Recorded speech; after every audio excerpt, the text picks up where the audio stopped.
Shalom, shalom, and welcome to a little bit delayed Chappy Thoughts on this weekend's Gospel.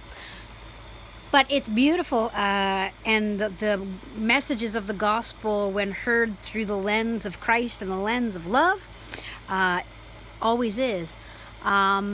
And the lens of an infinite source of love and goodness and the worldview of enough, of there's enough. So here you've got the loaves where the disciples are in the worldview of not enough. So we've got these thousands of people. How are we going to feed them when all we have are these couple of fish and all we have are these couple of loaves of bread? And it's a worldview that our Western world anyway, is so stuck in.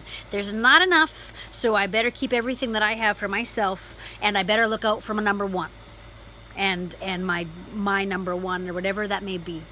When you look at the core of Jesus's teachings, you see here that Jesus says, no, there is enough. There's enough. There's an abundance of love. There's an abundance of mercy. There's an abundance of life that can be given.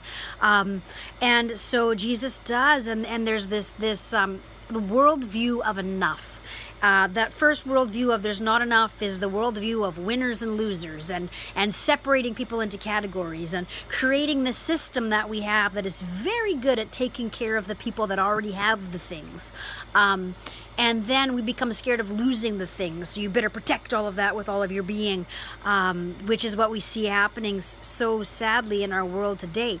And here you see Jesus, and Jesus says there is enough. There's more than enough. There's abundance, and there's enough left over, because what we have created a system, and it's interesting. I heard it said beautifully, like the system's not broken; it's created this way, and the idea of rebuilding it from the bottom up, and this idea of that there is enough, and that we can share, and we can try to get rid of our own selfishness, and that there's more than enough. Health care, and there's more than enough for taking care of each other. It doesn't need to be hoarded just for me and just for mine, but to be able to erase these lines of separation.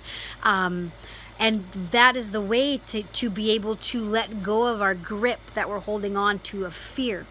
And so Jesus does this, and then people see this miracle of abundance. And here's a key. They then try to worship him and make him king. And Jesus doesn't say, yes, finally, everybody worships me because I'm number one and I know what everything needs to be done. Yes, I have the answer to make everything great again.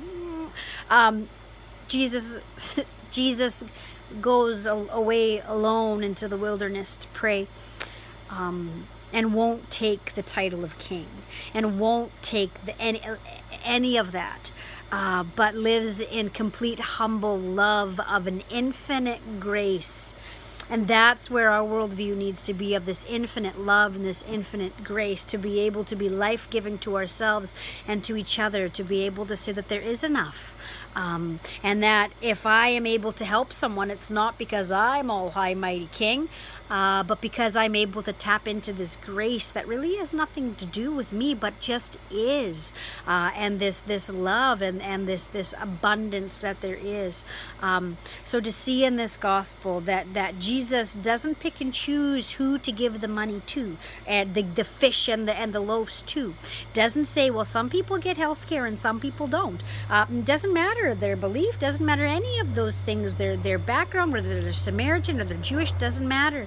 It's given, this abundance of love and this abundance of mercy, and this abundance of infinite grace is given to all, not picked and chosen because of deserve or win or loser, but given to all. And that's how we give life, by a worldview of infinite love, and of a worldview of, yes, there is enough. And it doesn't have to be that I have all of these lavish things and a needing of more, but of a rest in this presence of enoughness. Grace and peace, friends.